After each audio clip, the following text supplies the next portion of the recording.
Hey guys, welcome back to another episode of Real Life Keto Radio. We are talking today a topic that has hit very close to home for both of us recently. And for those of you that may not know, which is probably most of you, I am coming out of my COVID quarantine. So my husband and I both had COVID and we recovered here at home. And that has given me both a lot of time to think about things and to just kind of make a renewed commitment to being the best version of myself. I mean, we've talked about that a lot here, Bridget, about wanting to help people become the best versions of themselves.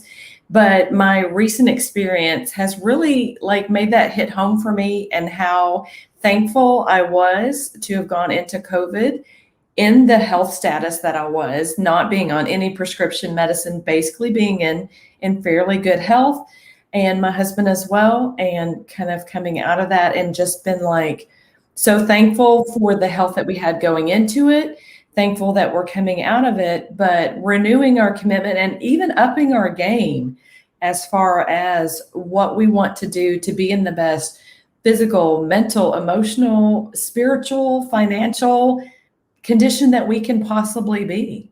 Mm-hmm. Yeah. So for those that don't know, we're pretty vocal about our ages. I'm almost 46, Rebekah's 50. And it is interesting when you get to this phase of your life where all of a sudden for me, my oldest is 20. So for the last 20 years, I feel like I have been parenting hard. We had 4 kids in 4 years. I've always worked, so I've always had this excuse of, oh, I'm a busy mom, I'm a working mom. And I told my husband a couple of months ago, not to hijack your story, Rebekah, but we're kind of in the same place, which is awesome. Since we do a lot of things together, it's good that we are in the similar place. But I told my husband a few months ago, I was like, we're kind of out of excuses. What we decide now when we're kind of on the brink of empty nesting, we right now only have one still living at home, our 16-year-old. I'm like, whatever we decide now is kind of like setting the precedent for the rest of our lives. And we've made excuses for 20 years why we can't take care of our health and why we're so busy and this is hard. And it's like, no, this is our time to claim it and say, this is who we are. This is who we're going to be going into the next phase of our lives. Exactly. And it was really interesting to me that, so I got diagnosed with COVID on a Tuesday. And I wasn't even really feeling that bad, but I was going to be around some people in a smaller area. And I had previously that past weekend been around more people than I had been in a long time. And I had traveled and I had been in a hotel. And so I was just kind of getting tested out of an abundance of caution, because I knew that people who tended to be healthier didn't always have all the same symptoms. So it was just kind of like one of those things. I got tested and I was a little bit shocked when they said that I was COVID positive. Hold on. Tell them what you said. When your doctor told you that you were COVID positive, I loved your reaction. I won't tell the story for you, but it was so funny to me, how you reacted, asking what positive really meant. Right, because she came back and she was like, it's positive. And I was like, positive, yay, I don't have COVID. And she's like, no, positive as in you have COVID. My instinct was of course I don't have COVID. So yeah, my husband and I got a kick out of that. But that was my initial response. Ooh, yeah, I am positive. She's like, no, you have it. I love that. But, that was on a Tuesday, and that whole prior weekend I had spent basically on personal development, really digging into what are my issues, we all struggle with what's between our ears and that mental game. And even if you have made personal development a priority, there's always room for improvement. And so I'd spent that weekend kind of focusing on it, and had already come out of that weekend deciding I'm doubling down. Yes, I've done certain things to put me in a good position, but I want more.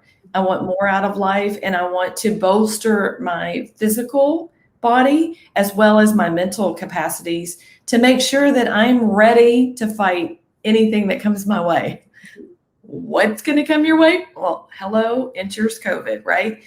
And so when that happened, I could have gone some different ways. I could have reacted out of faith or out of fear. I could have gone into action or stayed in inaction. And like, I chose faith and I chose action. I'm the captain of my own life. I like literally decided that getting healthier and getting better was my full-time job, and made sure that my husband stayed the same way. Like, I had researched in advance, like what I would ever do if I'd gotten COVID. I knew what supplements I wanted to take. I knew that hydration was key. I knew that rest was really important. I had investigated what the breathing exercises I was going to do.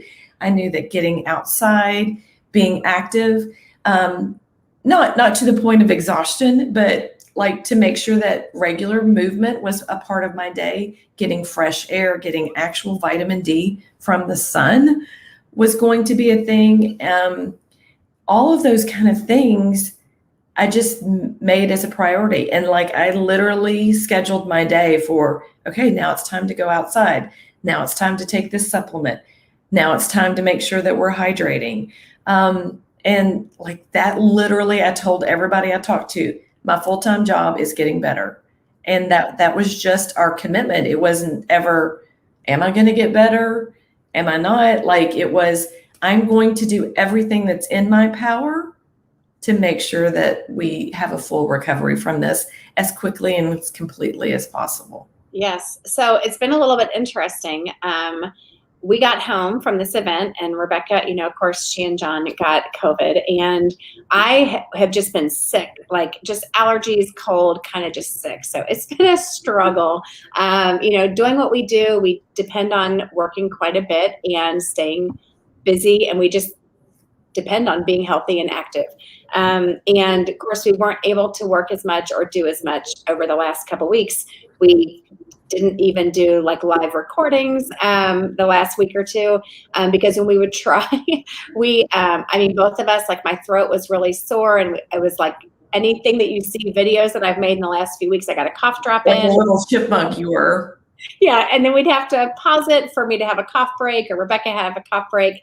But whenever we would message each other over the last couple of weeks, I'd be like, well, let's do it this time. And she's like, I'm doing my breathing exercises. And even today, I was like, okay, you're out of quarantine. Do you want to get together and do our videoing today together?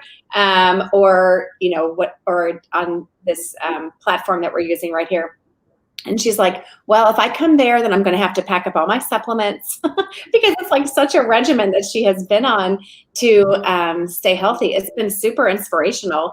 I'm just kind of like, I'm going to write it out and I'm going to hope to get better. But Rebekah has like literally tackled it like it's been her job.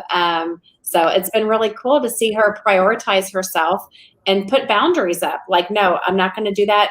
Oh, I can't do that right now. I'm outside getting some sunshine, or I would have to do my supplements or my breathing exercises. Like, she has been living it the last 2 weeks. Yeah. And because no one is going to take care of you. Like, we've all been given one body to take care of, and it's our responsibility to take care of it. And so, yes, with the crisis of COVID, that became my primary focus, like 24/7. But like, how much more should it be all the time, right? Like, we use all of these excuses, and I'm preaching to myself as well. Like, well, I'm in this busy season, so I'm going to kind of let this slip. And well, yeah, I should do this, but this seems more fun to stay up late and not get enough sleep and to have these fun foods. And yes, we want to be realistic, right? We talk a lot about real life keto and fitting it into your real life. But like, having this experience, it just was a great kind of reminder. Like, yeah, you want to have fun, but I also want to have a body that lasts me as long as it can, and to not like limp over the finish line of life, but like live to the full till the very end. And so just kind of reevaluating some of my choices that I've made. Yes, I was thankful I was pretty healthy going into it, but I'm like, there are things that I've let slip lately that I'm going to double down on, and I'm reinstituting some boundaries for myself, because I know that there are more things that I can do to make sure that I am around and healthy for when I have grandkids and great grandkids. Like, I don't want to be the grandma that sits in a rocking chair and says, come get on my lap. I want to be the grandma that goes skydiving with my grandkids, you know? And so just kind of reevaluating some of my choices and making sure I'm fueling my body, resting my body, taking care of my body so that it can continue to serve me for decades and decades to come. Mhm. Yeah, that's awesome. So these are some, Rebekah had kind of a all at once moment with this event that we were at, and then having COVID. For me, it's been kind of a gradual build, starting about 10 months ago. And I did start, meeting with a trainer. I've shared about that on here before. And even when I was sick, of course, I tested to make sure I didn't have COVID before I was going to be out around everyone. And when I was COVID negative, I realized it was just allergies or some kind of just random cold. And I just kept meeting with my trainer, even though I didn't feel great, even though I didn't have a voice. It's like, yes, I need to take care of myself, make sure that I'm resting, but I also don't want to make excuses for not going to the gym. So that I've had a renewed commitment with that. And I've just started doing carb cycling, which is something I know I'll share more about this going forward. But for me, the keto diet has been a challenge because I can't do dairy, I can't do gluten, and it just makes it really tough to also not do hardly any carbs. It gets to be too much, and I can do okay for a while, and then I derail a little bit. So I'm now starting to do carb cycling. And if you've been following us for a while at all, I really do not like to track. That is something that just, I just don't like it. But I'm like, you know what? I am ready to take my health into my own hands. So I have done some carb cycling several months ago for a couple months, and I'm back at it now after the summer and vacations and all of that is over. And I'm back, tracking my macros, making sure that I'm finding the best fit for me, because straight keto is not the best fit for me because of my allergies. But I'm now trying something else. Like when you feel yourself getting into that rut and, oh, this really isn't working that great for me, reevaluate. Don't just say, oh, well, it is what it is. I guess I'm just going to whatever, like those things that we say to ourselves all the time, kind of cop outs, kind of excuses, that's a tendency that we all have. And when I felt myself doing that, well, I can't do the real keto diet because of my allergies. But instead it's like, you know what can I do? And so now I'm looking at carb cycling as an alternative to be able to have some days where I have more carbs. So it is more doable and I don't have so many restrictions, but that does require tracking, which is something I don't want to do, but for the sake of my health and my hormonal challenges that I was having, it's something that I've decided like I'm going to do. So it's interesting. I've kind of done it a little more like hit or miss slowly over the last 10 months. And Rebekah's like, all right, let's go. Let's tackle this. But how awesome that we always are in the pursuit of better. It just looks a little different. One of us does one thing, one of us does the other, but we always come back to that thing that we ask ourselves, is this serving me well? Is this who I want to be? Am I creating the future that I want to have for myself every day? Because it's all about everyday choices leading to the future that we're creating for ourselves. Yeah. I mean, you dropped a lot of gold there, Bridget, but one of the things you talked about is like having an awareness about, is this serving me and is this getting me to the life that I presently want and where I wanted to go? And the thing that was actually the hardest for me, the biggest challenge for me over this quarantine and experiencing COVID was not actually any physical manifestation at all. It was mental. Because I kept feeling like I was having this pressure in my chest. I'm like, oh my gosh, this is that breathing thing that they said was going to happen. And I would get like this heaviness. And so I was like, okay, take a step back, Rebekah, let's evaluate what's going on. I had just been scrolling on social media, reading any and all articles about COVID and hospitalizations and this, that, and this awful story and that awful story.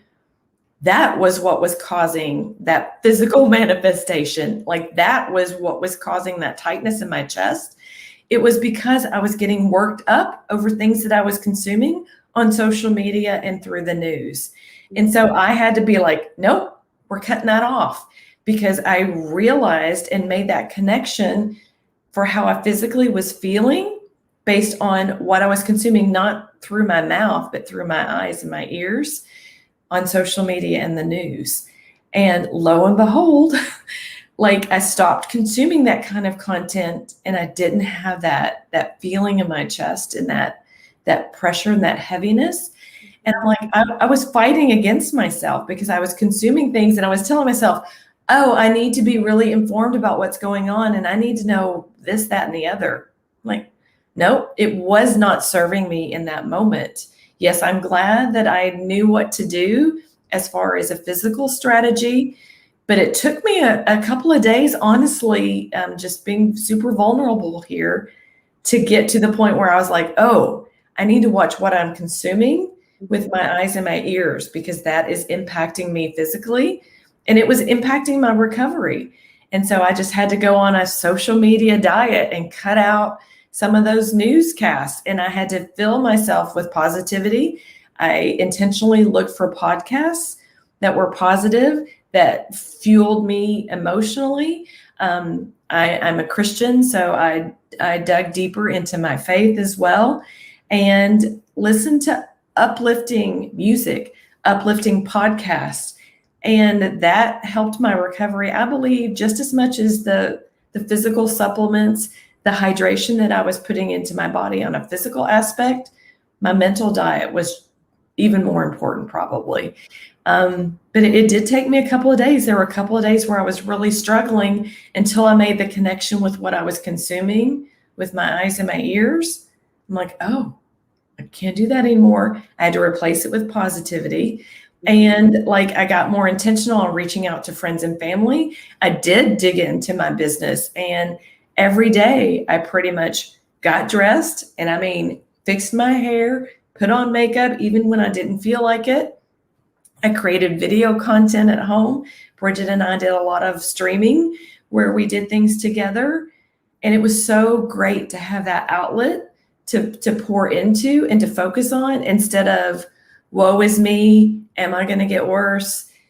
Am I going to be one of those weird cases that goes bad and goes south for no reason? Like, no, I'm not focusing on that. I'm focusing on what I can control. And that was literally a lifeline for me, just to focus on positivity.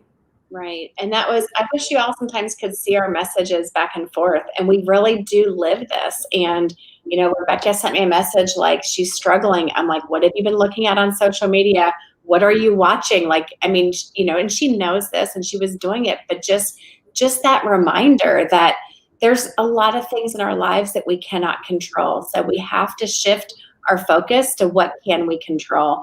And if you know me, you know, I'm pretty regimented on what I allow in my mind and what, how I spend my time, because it is what you are feeding yourself is what you will become. And so you have to choose positivity. You have to choose how you spend that time. And so I'm super proud of you, Rebekah, for seeing it, knowing your tendency and fighting it every step of the way.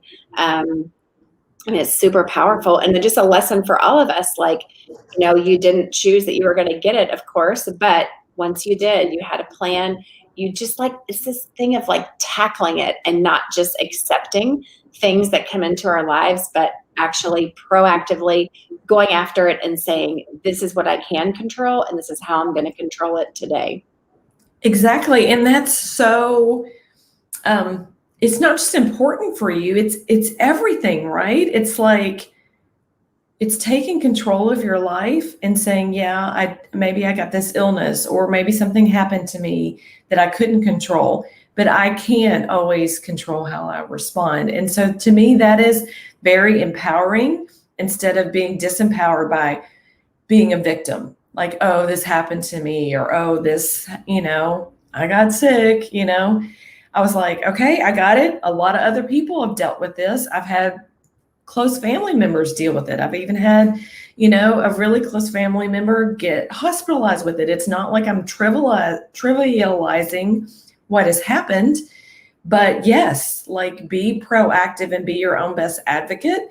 And even dealing with medical professionals, there were some that I didn't see eye to eye on, and I didn't feel like were listening to me and my concerns and my thoughts about my own health. And so I didn't stop there. Like I was my own best advocate. And one of the things that has come out of this, like I've decided, there are some things that I've let slip over the last several months. And I mean, I think if we're honest with ourselves, 2020 to 2021, a lot of us have given ourselves a little more leeway. We're dealing with a lot of negativity in the world. A lot of different stuff has been thrown at us. So yeah, if I want to eat an extra dessert, or if I want to stay up late or do these things, like we've had some excuses. I mean, for me, that time is over. This was a wake-up call. I'm glad I was at the state I was in, but I could have been in a better state, right? And so we don't know what's going to come at us, what variants are going to happen, what other things are going to happen, but we can control how we live day to day. And I want to bolster my immunity, to bolster my physical, my mental strength. And so like I'm recommitting to doing a 24-hour fast every week. I'm recommitting to doing a 60-hour fast once a month. I'm not going to let myself off the hook like I have been. And one of the other things that I'm committing to is being more mindful and giving back to others, because I know that I'm a better person when I'm pouring into other people. And I've kind of, gotten into a little pity party kind of thing over the last several months. It's gotten kind of old, the grind of the negativity in the world. And I've kind of sheltered myself and just, I'm going to treat myself in this way or in that way. I'm like, no, it is time for me to give back to other people. There are people that have it way worse than what I do. And so it is my obligation to do what I can to make this world better for other people. And so that's another kind of commitment that I'm making to myself, again, just to be more intentional about pouring into other people. And that's one of the reasons I told Bridget, I'm like, I really think I need to talk about what's been going on, my struggles the last couple of weeks, and just kind of be vulnerable and be honest that it was a wake-up call for me. I mean, you all give Rebekah some love in the comments. I mean, she is being super vulnerable. And normally I tend to probably talk more when we do lives or on our show or on our podcast. But she is just bringing it today. And you can feel her heart of I'm going to make a change and I'm going to do better. And we've already have made a lot of changes. As you know, we share all the things that we're doing, but she's just taking it to the next level and really going after excellence. And while she was talking, I was thinking about, this has been kind of it's a gradual, not evolution, but gradual growth thing that we are on. And for me, when I started actually looking at my health and thinking about my health was 10 or 15 years ago. I started having a lot of, we do not make medical claims at all, ever. No medical claims here. However, there is medical stuff in our history that we can talk about. But for me, I started having a lot of chronic back pain, and I just could not accept that I was in my, early 30s, and I'm not going to let my back pain get me down and keep me from doing the things that I love to do. And so I tried a lot of different things. And that's when I started swimming. Anyone who knows me knows that I swim laps very consistently for the last 15 years. But I started doing that as a way to loosen up my back and strengthen my back, because I just was unwilling to accept that I was going to have back pain starting at age 30. And in a similar way, when I was looking for answers before I got diagnosed with my autoimmune, I went to doctor after doctor trying to figure out what was wrong with me and why I was having all these challenges. And when I had a lot of tests done and seen a lot of doctors, they kind of gave me a super generic diagnosis and said, really, we don't know what's wrong with you. We assume you're just depressed. So they tried to put me on antidepressants. And I just remember that moment in the doctor's office, and I was like, I said to the doctor, like, I reject that. I do not accept depression in myself. Like, that is not what is going on. There is something going on in my body that I've got to figure out what it is. I do not accept this medicine. I will not take this prescription. I reject that diagnosis. And again, we're not making medical claims. I'm not saying that it's not real. I just did not choose it for myself. And I just knew that I had to look at other ways of helping myself to be the best version of myself, to get better, to continue just not accepting defeat. I'm not accepting what my body is throwing at me and what aging throws at you. And I'm going to keep fighting it. And there are going to be other things that come our way. You know, we are aging. That's a reality.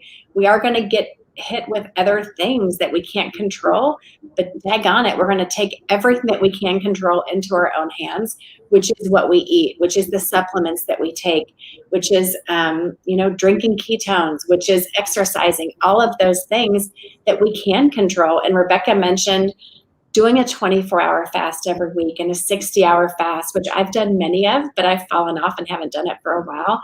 And the benefits of that fasting and how it creates autophagy in your body, which is your body actually eating the dead cells, the cells that make you age and that bring on chronic disease, doing those fasts to get rid of that stuff out of your body so that we can continue being better. Right. And I mean, I'm here to tell you, I do not enjoy a 60-hour fast at all. 24-hour fast to me is nothing. It's pretty easy when you drink ketones and you're fat adapted. It's really not that challenging. But a 60-hour fast is something I never look forward to, except for the fact that I know scientifically what it does for my body. And I'm just going to stop doing excuses not to do it. Yes, it makes me uncomfortable, but you know what used to make me uncomfortable? Going to the gym. And now it's something. When I wasn't able to go to the gym, when I was quarantined, I missed it, right? And even when we were coming out of COVID, my husband and I went on a couple of pretty easy, pretty flat, pretty slow bike rides because I'm like, we need to keep moving and we need to make sure that we're easing back into this. Like physical movement on a daily basis is something that's normal for me now, just like drinking water and drinking ketones. And I want to get to the point where that 60-hour fast once a month is something I don't think about and I dread because it's just something that's part of my maintenance, part of taking care of my body. I'm going to get to the point where that's just a normal thing that I do. And it's not something I have to kind of gear myself up to do anymore. All right, you all, unbelievably, we are out of time. This has been such a fun episode to do. But let me challenge you with a few things as we are getting off. Number one, if you do not have people in your life that are encouraging you in this way, who when you say, like, I'm struggling, they don't say, are you on social media? What are you watching? What are you doing? People who don't hold you accountable with longer fasts, who don't cheer you on when you're trying to find your better. I just encourage you, tap into the KETO-SIStas community because that's what we're all about. And that's what we're all doing together. And that's why women love this community because we do rally around each other and we have the support in the community. If you're not drinking ketones, you all, that is a huge part of what got us really on this path that we're on. So if you're not drinking ketones, reach out to your big sister, reach out to whoever you're working with or one of us if you're not already talking with someone. That has been huge in helping us to find our best version of ourselves. So find an accountability buddy. Stay just tapped into this community. And I would just encourage you, if you aren't already, to drink ketones. All right. Well, that's it for now. Go create your best life.